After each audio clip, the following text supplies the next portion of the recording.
Ole was the president that was mentioned. The church needs its Lord, but it also needs its president. We have one today as well. Knut Akseth, he will now say a few words in remembrance of Ole.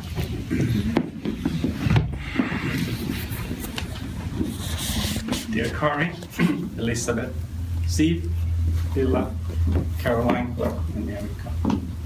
All others of the big family and friends. Ole was a great friend of this church, the very best. He served on the board of directors for 30 years, and from 1982 till 2001, he was the president. This worldwide institution was important in Ole's life. He had a long relationship with the Norwegian Seamen's Church and the Seamen's Mission, as it used to be called earlier. Well before arriving in San Francisco, he had visited many of the churches around the world as he sailed. Further, the major event we heard about earlier took place at the Seamen's Church in Sweden on January 23rd, 1965. Their Golden Jubilee was just a month away when he left. During his tenure here, there were good times and challenging times. Uncountable joyous occasions sprinkled with sorrow and sadness, but that is life. This is one of the times we are sad and we are longing for one that's gone. But at the same time, we are grateful for having had Ole among us.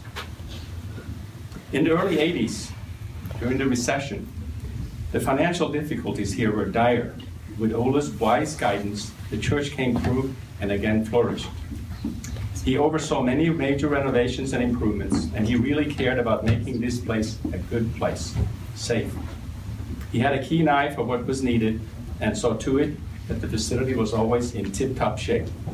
When the King and Queen came visiting in 1995, everything was ready, and Ole made sure the event was successful. At the turn of the millennium, the church was rocked by some turmoil caused by folks who never really explained what their issue was. Perhaps they did not have a clear understanding of this church's proper mission, or did not have a right grasp of the laws that governs charities here in California. In an effort to keep the peace, Ole unselfishly stepped aside, but the storm still raged on for a while. Ole kept a low profile, but continued to give well-reasoned advice for those of us who continued. On many occasions I spoke with him, and this congregation's gratitude was communicated to him for his steadfast leadership. It is unfortunate that he fell on ill health and was unable to come back and partake in the many celebrations and joyous occasions we had at this place, which was so dear to him. Ole was also a good friend of mine. I first met him here in the early 70s. Later on, actually soon thereafter, we became business associates as I had started a logistics company. Star Shipping's West Coast office, where Ole was in charge, became a great dependable resource for me personally. For years, my company shipped containers on virtually every Star vessel that sailed out the Golden Gate. The service were reliable, punctual, the very best. In between our two companies for 2 decades, we handled the moving of every Siemens passenger via containers on Star's vessels, starting with Kalve in 1975, then Holt, Frode Knudsen, Lund, and Ilbeck, after which time Vale came back for a final stint.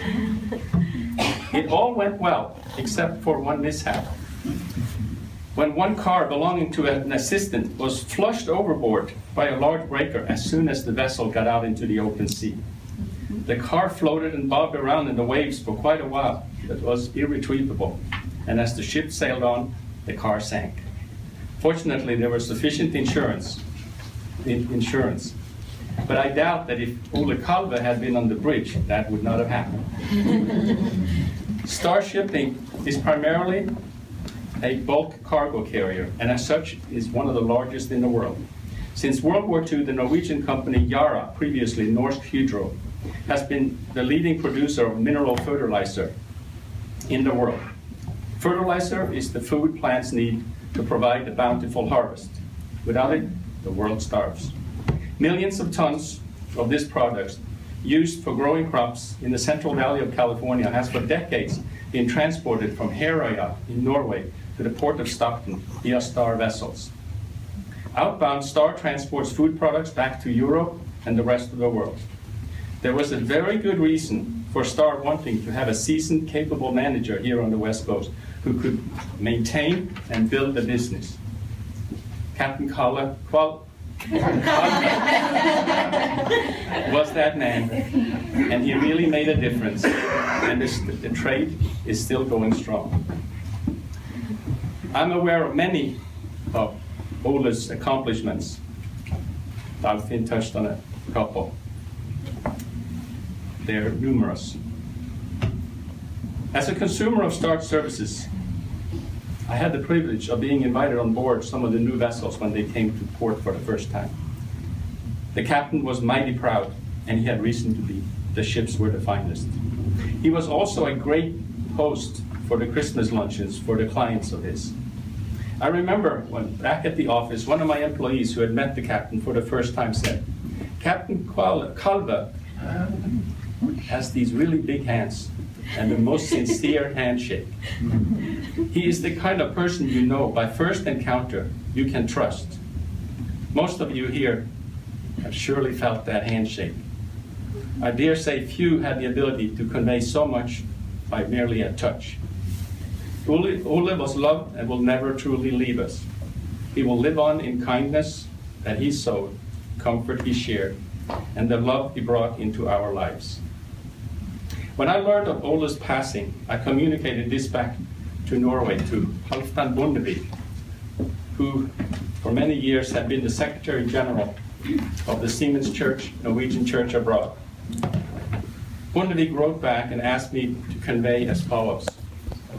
Captain Ole Kalve was one of the few I had the opportunity to meet before I worked as visiting pastor on many occasions in San Francisco from the year 2001 onward.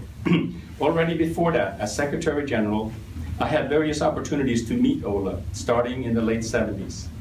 He led the church board of directors with a firm and steady hand, as he had previously been a sea captain. He knew the needs and wishes of the seafarers, and with his position and connections, he had the opportunity to serve the church in so many ways. But most of all, I remember his personal abilities and qualities, his recent analysis, his solid knowledge, his practical judgment, his engagement for the Siemens Church, and his general attitude towards the institution, which he loved so much, and which he gave so much of his time and of his resources.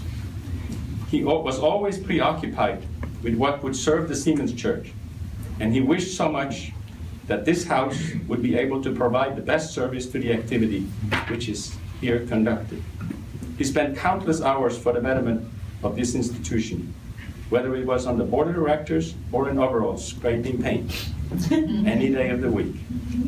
I'm grateful for the privilege of meeting and getting to know this towering man in the congregation in San Francisco. He now rests in peace after a task well done. In thankfulness and respect, I bless his name in peace. Halvdan Bondevik.